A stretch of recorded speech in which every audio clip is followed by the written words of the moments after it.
সুপ্রভাত বন্ধুরা, সবাইকে স্বাগত জানাই আমার চ্যানেলে। সকালে বাসি কাজকর্ম সেরে স্নান সেরে সোজা চলে এসেছি ঠাকুর ঘরে। ঠাকুরের শয়নটা তুলে নিয়ে এবার নিচে গিয়ে ফুলগুলো তুলে নিয়ে এসেছি। তুলে নিয়ে ঠাকুরের বাসন মেজে ঠাকুর ঘরটা মুছে পুজোটাও করে নেব। আজকে একটু অন্যরকম করে ভিডিওটা শুরু করলাম। এই দেখো আমার ঠাকুর ঘর। এত বড় বাড়ির মধ্যে সবচেয়ে মনের মতো ঘর হচ্ছে এই আমার মন্দির, আমার ঠাকুর ঘর।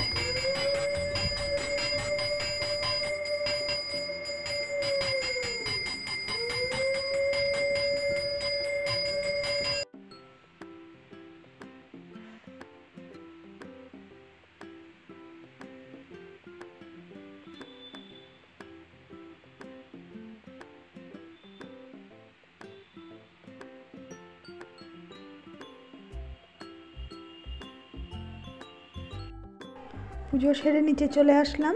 সকালে টিফিনে এবার ছাতুর শরবত খাবে মেয়ে বলল, আর আমি একটু মুড়ি ছাতু দিয়ে খেয়ে নেব, আর কর্তামশাইও তাই খাবে। চলো সকালে টিফিনটা খেয়ে নিয়ে তারপরে দুপুরে রান্নাবান্না কি করি। আজকে তো শনিবার, নিরামিষ আমাদের।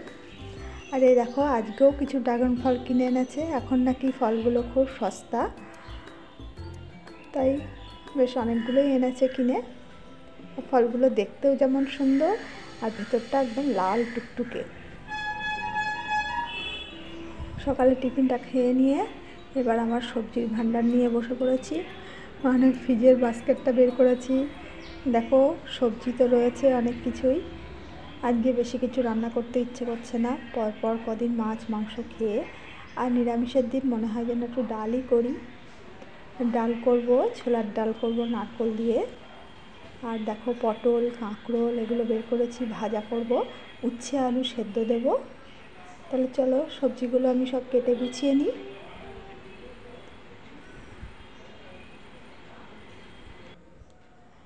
এই দেখো পটল কাঁকরোলটা আমার ভাজা করার জন্য কাটা হয়ে গেছে। উচ্ছেটা আলুটাও কেটে নিয়েছি। আলুটা আমি খোসা শুদ্ধই ভাতে দেব। খোসা শুদ্ধ আলুটা সেদ্ধ করলে খেতেও কিন্তু খুব ভালো লাগে। আর নারকেল আদা টমেটো কাঁচা লঙ্কা এগুলো ডালের জন্যে কেটে নিয়েছি।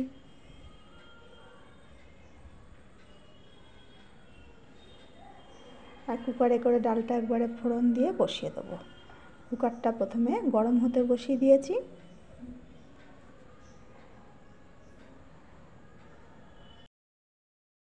তারপর ডালটা ভালো করে বেছে ধুয়ে নিলাম।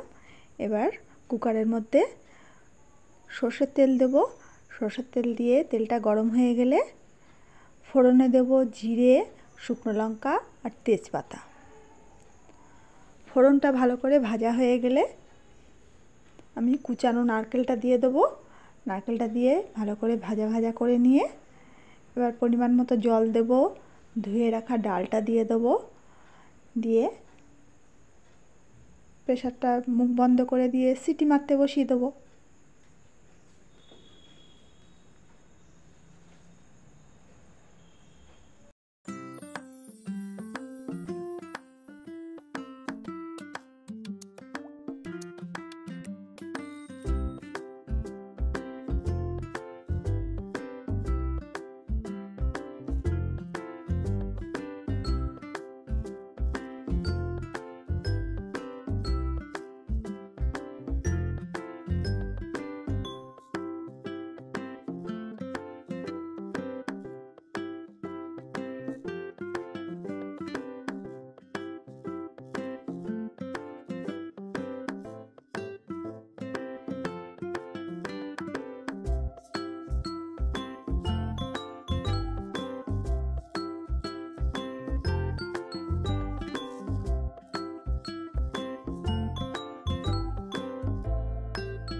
ডালটা দেওয়ার পর টমেটোটা দিয়ে দিলাম আর একটু আদা ঘষে দিলাম।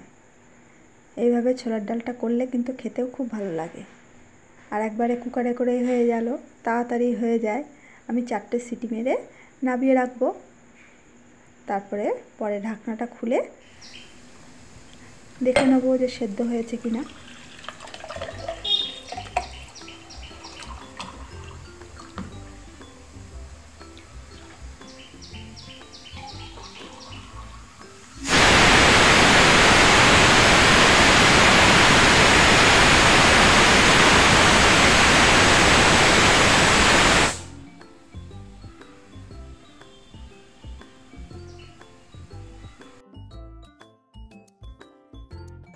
এবার কড়াইটা বসিয়ে গরম করে নিয়ে তেল দিয়েছি। তেলটা গরম হয়ে গেলে এতে অল্প পরিমাণ হলুদ আর লবণ দিয়ে দিয়েছি।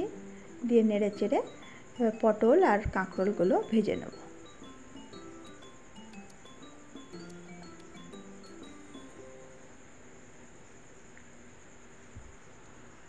একদিন বেশি রান্নাঘরে থাকতেও ইচ্ছা করে না, মনে হয় কত তাড়াতাড়ি রান্নাটা সেরে ঝটপট গিয়ে বসবো একটু।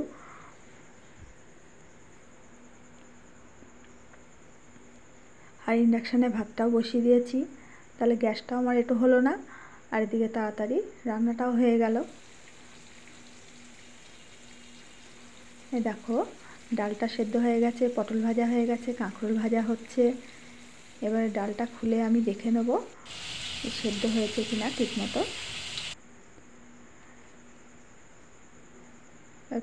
সেদ্ধ হয়ে গেছে ডালটা খুব সুন্দর। এবার পরিমাণ মতো হলুদ, লবণ আর একটু মিষ্টি দেবো। মিষ্টিটা একটু বেশি পরিমাণ দিতে হবে। দিয়ে আর অল্প একটু জল দিয়ে ভালো করে ফুটিয়ে নেব।